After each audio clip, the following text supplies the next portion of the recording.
Episode 5. The Choice Eternal. 1 month after the reunification, the universe was learning to walk again. Across 10,000 worlds, beings who had lived under the Guardian system for eons were adapting to the new reality. Lanterns found their rings responding to emotions they'd been taught to suppress. Criminals who had exploited the yellow impurity discovered their advantages erased. Planets that had lived in fear of core judgment learned that the new order demanded something different: responsibility. Bruce Wayne stood on the observation deck of the watchtower, watching Earth turn below him. His ring, the first ring, they were calling it now, the one that had initiated the reunification, pulsed with its calm white gold light. "You're brooding again." Diana materialized beside him, her presence warm and familiar. She'd been one of his strongest supporters through the chaos of the past month, understanding perhaps better than anyone what he'd done and why. "I'm thinking," Bruce corrected. "There's a difference." "Is there?" She smiled. "What are you thinking about?" "The Guardians. They're gathering support among the older core members, talking about restoration, about returning to the old ways." "Can they?" "No." Bruce's voice held certainty. "The light doesn't work that way anymore. You can't split choice into components once it's been made whole. But they can cause damage trying." "Then we stop them." "It's not that simple." Bruce turned to face her. "They're not wrong about everything. The old system had structure, predictability. What I've created is chaos. Every being with a ring can now access the full spectrum.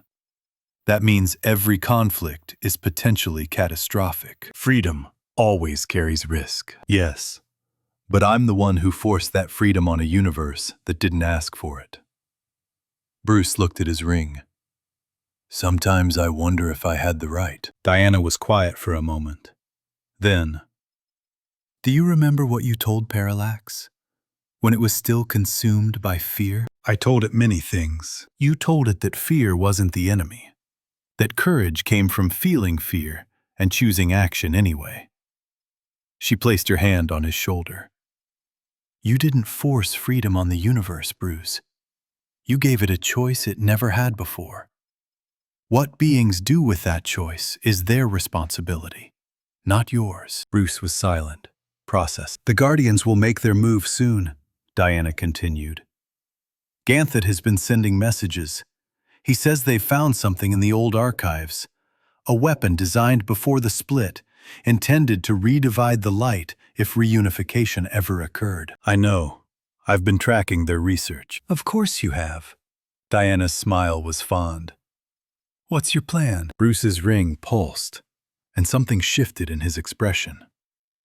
The Batman, emerging from behind Bruce Wayne's exhaustion. "I'm going to give them exactly what they want." The Guardian's stronghold was hidden in the space between dimensions, a pocket reality they'd created eons ago for situations exactly like this.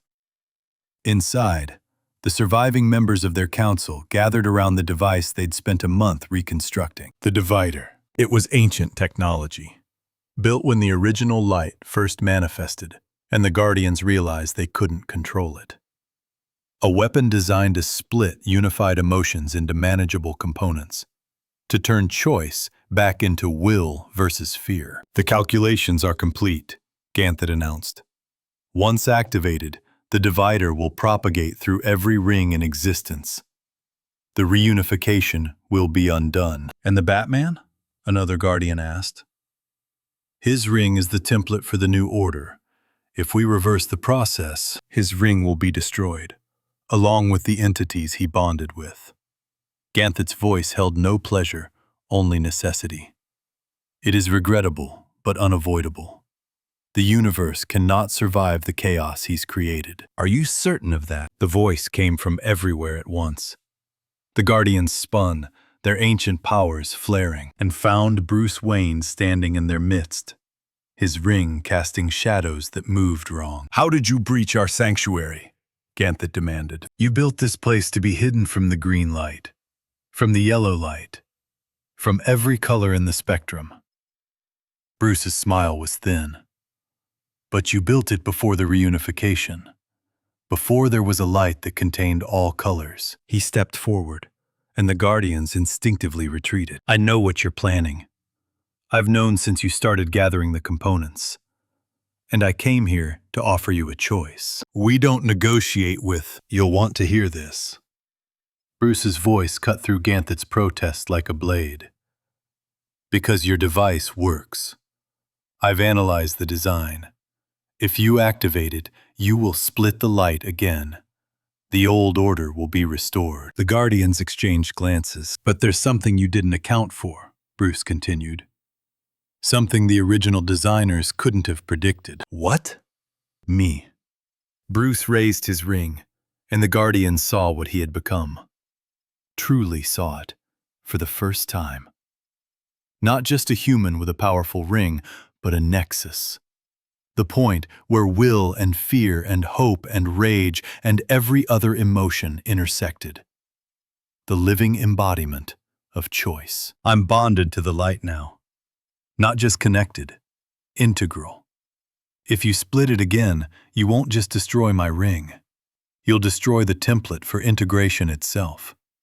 And every being in the universe who's learned to access the full spectrum will break. You're bluffing, another Guardian said, but his voice wavered. I'm Batman. I don't bluff. Bruce's eyes were pitiless. Activate your device, and you won't just restore the old order. You'll cause a psychic cascade that kills trillions. Every mind that's touched the reunified light will experience the splitting as personal trauma. Most won't survive. The silence stretched like a wound. So here's your choice, Bruce said. You can use the divider, restore your control, rule over the corpse of a universe you murdered trying to save. Or, he lowered his ring and his voice softened. Or you can do what you should have done 3 billion years ago.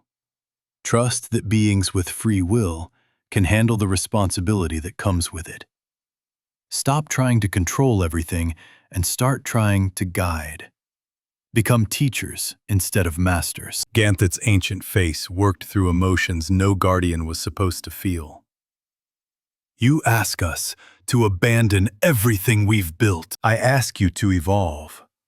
The way you've demanded every other species evolve. Bruce's gaze held no hatred, only understanding. I know you were afraid. I know you thought splitting the light was necessary. But fear doesn't have to control us. Not you. Not anyone. That's the whole point. He extended his hand. Work with me. Help me build something better than the old order. Not control, but cooperation. Not fear, but choice. The universe doesn't need masters anymore, Ganthet. It needs partners. The moment stretched into eternity. Then, slowly, Ganthet reached out and deactivated the divider. You are the most infuriating being I have encountered in 3 billion years, he said quietly. I've heard that before.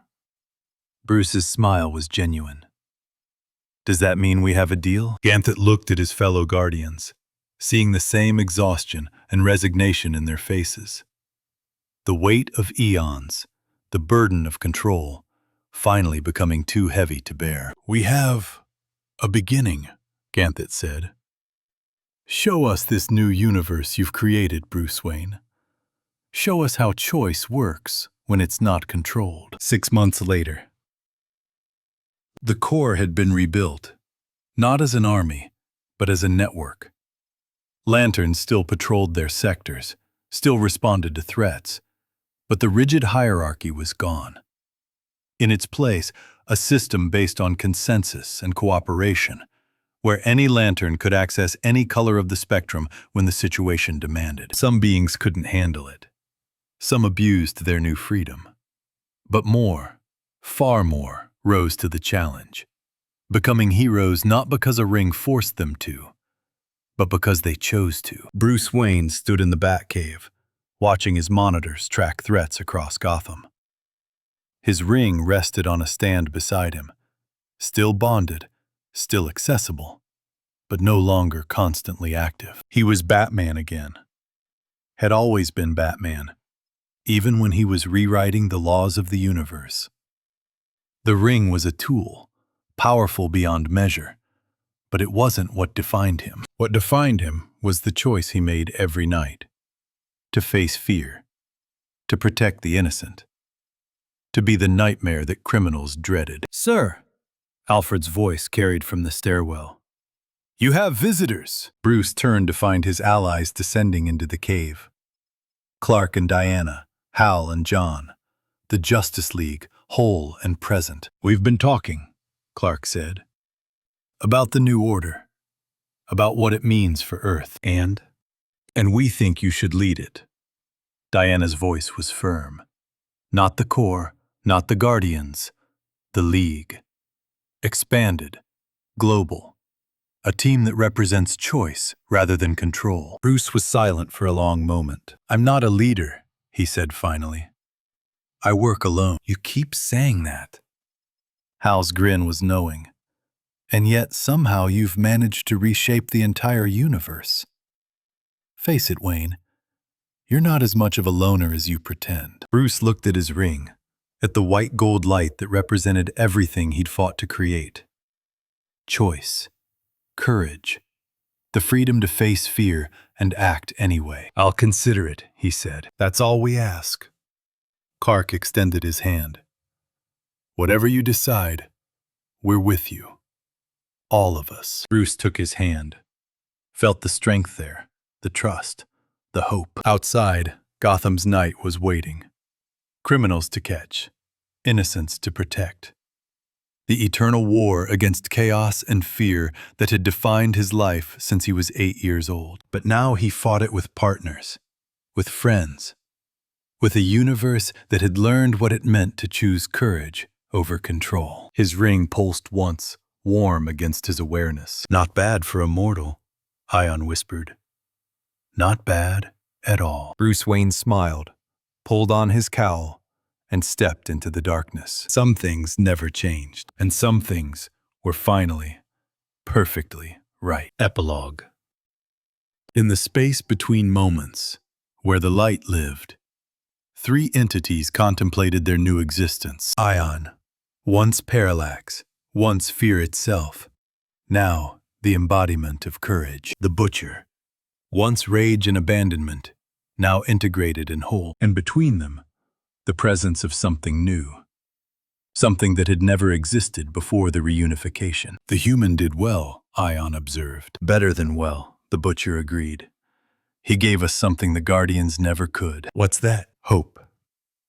The light pulsed once, a heartbeat of the universe itself. And somewhere in Gotham, a bat-shaped shadow moved through the night, carrying a ring that contained every color ever imagined. The universe had changed, but Batman remained.